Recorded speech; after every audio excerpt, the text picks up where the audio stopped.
Good morning. So today we're going to talk about windage and how to adjust for it.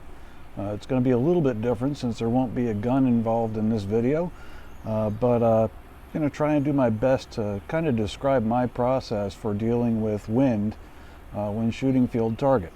Now, the interesting thing when it comes to pellet guns is the challenge presented by wind. Given the aerodynamics of the pellet as well as the low mass of the pellet, they're a bit more responsive to wind than what you would expect out of a slug or a bullet. Aerodynamically, there's some problems with pellets in terms of wind. So the program that I tend to use is called Strelok Pro, and it's something that you can go into the App Store and purchase. Don't remember exactly what the price was, but it's very reasonable. And that's what I use to figure out how much hold off I need or how much windage I need to contend with the range at any particular moment. Now, I can't do this in the middle of a match. Electronic devices are not permitted in the middle of a match, and I don't generally use it in practice.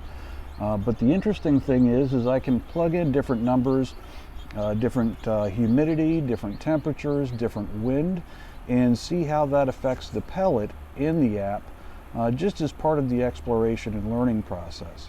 Now, the first thing you have to understand is, how do you judge wind? Now, for me personally, and look, everybody's going to be a little bit different, and the only way to determine this in your case is to try it, to practice.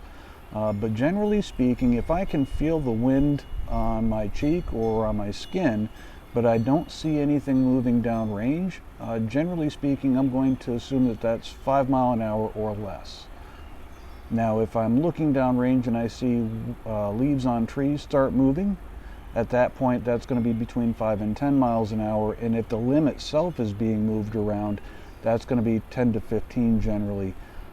But again, this is subjective. The problem that you're going to run into is here in the southeast of the United States, what we have for foliage is going to be a bit different than what you might have in the UK, for example. So the only way to know for sure is to get out there and test this yourself.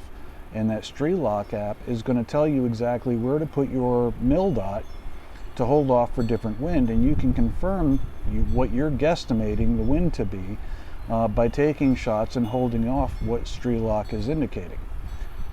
So again, generally speaking, if I can feel the wind but I don't see anything moving, that's 5 miles an hour or less. If I feel the wind and I can see the leaves starting to move or blades of grass, for example, moving, generally speaking, I'm going to call that somewhere between 5 and 10. And if I see tree limbs themselves actually start bowing over or moving, I'm going to count that as 10 to 15, maybe even higher depending upon the severity. But the Strelok app is really excellent when it comes to this. Now, something you have to bear in mind when dealing with Strelok is that you have to put in the range that you're dealing with, because of course your mil dots may be a bit different, or the calibration of the mil dots is going to be different depending upon the magnification of the scope, and the magnification of the scope is oftentimes going to be adjusted based off of your range. So bear that in mind. The longer your shot, the more the wind is going to have time to affect the point of impact, so bear that in mind as well. Anyhow, I hope this helps. Take care.